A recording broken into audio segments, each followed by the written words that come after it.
ಬೆಂಗಳೂರಿನಲ್ಲಿ ಮೂವರು ಪಾಕಿಸ್ತಾನದ ಪ್ರಜೆಗಳನ್ನು ಬಂಧಿಸಲಾಗಿದೆ. ಕುಮಾರಸ್ವಾಮಿ ಲೇಔಟ್ ಠಾಣಾ ವ್ಯಾಪ್ತಿಯಲ್ಲಿ ಬಂಧಿಸಲಾಗಿದ್ದು, ಇಬ್ಬರು ಯುವಕರು ಹಾಗೆ ಓರ್ವ ಯುವತಿಯನ್ನ ಪೊಲೀಸರು ಬಂಧಿಸಿದ್ದಾರೆ. ಕಳೆದ 2 ತಿಂಗಳಿನಿಂದ ಬೆಂಗಳೂರಿನಲ್ಲಿ ಇವರು ವಾಸವಿದ್ರು. ನೇಪಾಳದ ಮೂಲಕ ಭಾರತಕ್ಕೆ ಈ ಮೂವರು ಕೂಡ ಬಂದಿರುವ ಬಗ್ಗೆ ಮಾಹಿತಿ ಲಭ್ಯವಾಗಿದೆ. ಕಿರೋನ್ ಗುಲಾಂ ಅಲಿ, ಶಂಶೀರ್ ಶಂಶುದ್ದೀನ್, ಸಮೀರಾ ಅಬ್ದುಲ್ ರೆಹಮಾನ್ ಬಂಧಿತರು.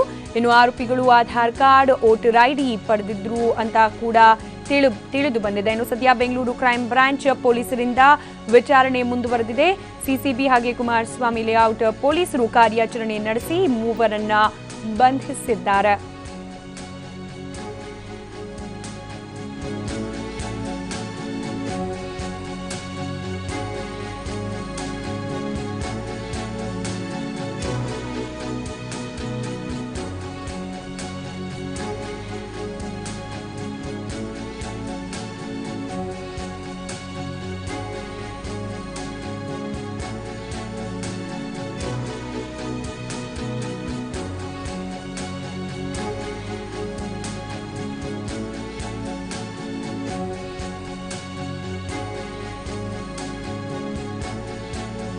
ಇವಾಗ ಮತ್ತಷ್ಟು ಡೀಟೇಲ್ಸ್ ಕೊಡ್ತಾರೆ ದೂರವಾಣಿ ಸಂಪರ್ಕದಲ್ಲಿರುವ ನಮ್ಮ ಪ್ರತಿನಿಧಿ ವಿಷ್ಣು ಪ್ರಸಾದ್. ಮೂವರು ಪಾಕಿಸ್ತಾನಿ ಪ್ರಜೆಗಳನ್ನ ಬೆಂಗಳೂರಿನಲ್ಲಿ ಬಂಧಿಸಿರೋದು. ಏನೆಲ್ಲ ಆರೋಪಗಳಿದೆ ಇವರ ಮೇಲೆ, ಹಾಗೆ ಏನೆಲ್ಲ ಡೀಟೇಲ್ಸ್ ಲಭ್ಯವಾಗಿದೆ ಈ ಬಗ್ಗೆ?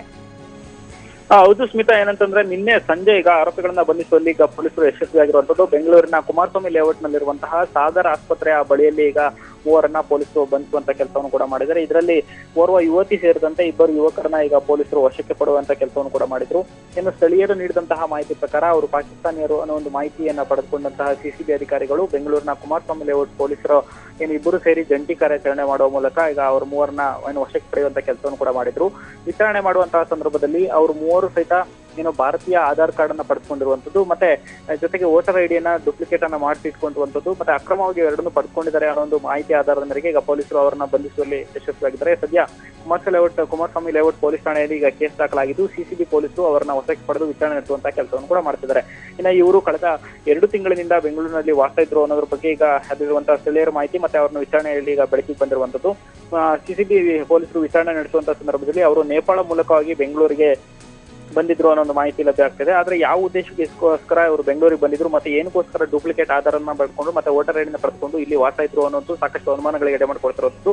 ಯಾಕಂದ್ರೆ ಇತ್ತೀಚಿನ ದಿನಗಳಲ್ಲಿ ಬೆಂಗಳೂರು ಈಗಾಗಲೇ ಭಾರತ ಹಾಗೂ ಪಾಕಿಸ್ತಾನ ನಡುವೆ ಸಾಕಷ್ಟು ಬಾರಿ ಸಣ್ಣ ಪುಟ್ಟ ವಿಚಾರಗಳಿಗೆ ಗಲಾಟೆ ನಡೀತಿರುವಂತದ್ದು, ಮತ್ತೆ ಪಾಕಿಸ್ತಾನ ಖ್ಯಾತೆ ತೆಗೆದು ಈಗಾಗಲೇ ಸಾಕಷ್ಟು ಬಾರಿ ಉಲ್ಲಂಘನೆ ಮಾಡಿಕೊಂಡು ಬಂದು ಗೋಂಡ್ರೆಯಲ್ಲಿ ಕಿರಿಕ್ ಮಾಡ್ತಿರುವಂತದ್ರ ನಡುವೆ ಅದಲ್ಲದೆ ಸಹಿತ ಪಾಕಿಸ್ತಾನ ಸಾಕಷ್ಟು ಉಗ್ರರಿಗೆ ಕುಮ್ಮಕ್ಕು ನೀಡ್ತಿದೆ ಅನ್ನೋದು ಈಗಾಗಲೇ ಸ್ಪಷ್ಟವಾಗಿರುವಂತದ್ದು. ಈ ಎಲ್ಲ ಬೆನ್ನಲ್ಲೇ ಅವರೇನಾದ್ರೂ ಮುಂದಿನ ದಿನಗಳಲ್ಲಿ ಬೆಂಗಳೂರಿನಲ್ಲಿ ಡಿಸ್ಕೃತಿ ಹಚ್ಚೋದಕ್ಕೆ ಈ ಮೂವರನ್ನ ಕಳಿಸಿ ಇಲ್ಲಿ ಏನಾದ್ರು ಪ್ರಿಪರೇಷನ್ ಏನಾದ್ರು ಮಾಡ್ತಾ ಇದ್ರ ಅನ್ನೋ ಒಂದಷ್ಟು ಸಾಕಷ್ಟು ಅನುಮಾನಗಳು ಸಹಿತ ಈಗ ಪೊಲೀಸರಿಗೆ ಎಡೆ ಮಾಡಿಕೊಡ್ತಿರುವಂತದ್ದು. ಈ ಬೆನ್ನಲ್ಲಿ ಈಗಾಗಲೇ ಸಿಸಿಬಿ ಮುಖ್ಯಸ್ಥರಾಗಿರುವಂತಹ ಎಸ್ ರವಿ ಅವರ ನೇತೃತ್ವದಲ್ಲಿ ಒಂದು ವಿಶೇಷ ತಂಡ ಅವ್ರನ್ನ ಈಗ ವಿಚಾರಣೆ ಮಾಡುವಂತಹ ಕೆಲಸ ಕೂಡ ಮಾಡ್ತಾ ಇದೆ. ಮತ್ತೆ ಅವರು ಏನಕ್ಕೋಸ್ಕರ ಬೆಂಗಳೂರು ಬಂದಿದ್ರು ಅನ್ನೋದು ಈಗ ವಿಚಾರಣೆ ಬಳಿಕ ಗೊತ್ತಾಗಬೇಕಿದೆ.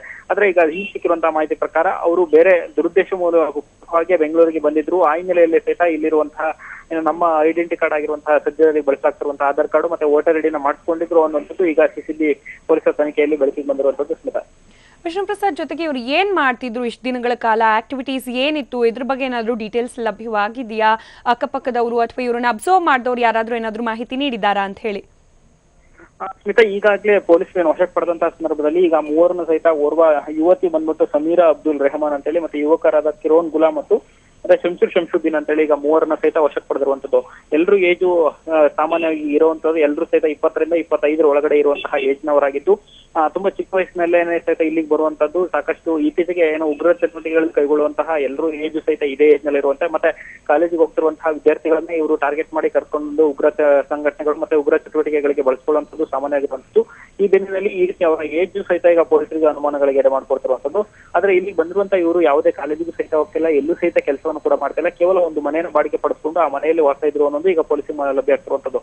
ಮತ್ತೆ ಪೊಲೀಸರು ಅವ್ರ ಮನೆ ದಾಳಿ ಮಾಡಿದಂತ ಸಂದರ್ಭದಲ್ಲಿ ಮನೆಯೆಲ್ಲ ಚೆಕ್ ಮಾಡಿದಂತ ವೇಳೆಯಲ್ಲಿ ಅಲ್ಲಿ ಯಾವುದೇ ರೀತಿ ವಸ್ತುಗಳು ಸಹಿತ ಪತ್ತೆ ಆಗಿಲ್ಲ. ಇವರು ಬೆಂಗಳೂರಿನ ಬೇರೆ ಕಡೆ ಏನಾದ್ರು ಬೇರೆ ಕೃತ್ಯಗಳನ್ನ ಎಸ್ಕುತ್ತಾ ಇಲ್ಲಿ ಕೇವಲ ವಾಸಕ್ಕೋಸ್ಕರ ಇದನ್ನ ಮಾಡ್ಕೊಂಡಿದ್ರ ಅನ್ನುವಂಥದ್ದು ಸಾಕಷ್ಟು ಅನುಮಾನಗಳಿಗೆ ಎಡೆ ಮಾಡಿಕೊಡ್ತಿರುವಂತದ್ದು. ಸದ್ಯ ಈ ಸಂಬಂಧಪಟ್ಟಂತೆ ಈಗಾಗಲೇ ಸಿಸಿಬಿ ಅಧಿಕಾರಿಗಳು ಅವರನ್ನ ವಿಚಾರಣೆ ಮಾಡಿಸುವಂತಹ ಒಂದು ಕೆಲಸವನ್ನು ಕೂಡ ಮಾಡ್ತಾ ಇದ್ದಾರೆ. ವಿಚಾರಣೆ ಹಂತದಲ್ಲಿ ಈಗ ಪೊಲೀಸ್ ಸಿಕ್ಕಿರುವಂತಹ ಮಾಹಿತಿ ಪ್ರಕಾರ ಅವರು ಯಾವ್ದಾದ್ರು ಉಗ್ರ ಸಂಘಟನೆ ಚಟುವಟಿಕೆಗೆ ಭಾಗಿಯಾಗಿದ್ರ ಅನ್ನೋದು ಅನುಮಾನಗಳಿದೆ ಹೊರತುಪಡಿಸಿ ಯಾವುದೇ ರೀತಿಯ ಪೂರಕವಾದಂತಹ ಸಾಕ್ಷಿ ಸಿಕ್ಕಿಲ್ಲ. ಈಗ ತನಿಖೆ ಬಳಿಕವಷ್ಟೇ ಇದೆಲ್ಲ ಸತ್ಯಾಂಶ ಹೊರಬರೋ ವಿಷಯ ಅನ್ನೋದನ್ನ ಸ್ವತಃ ಈಗ ಸಿಸಿಬಿ ಮುಖ್ಯಸ್ಥರಾಗಿರುವಂತಹ ರವಿ ಅವರು ಹೇಳ್ತಿರುವಂತದ್ದು.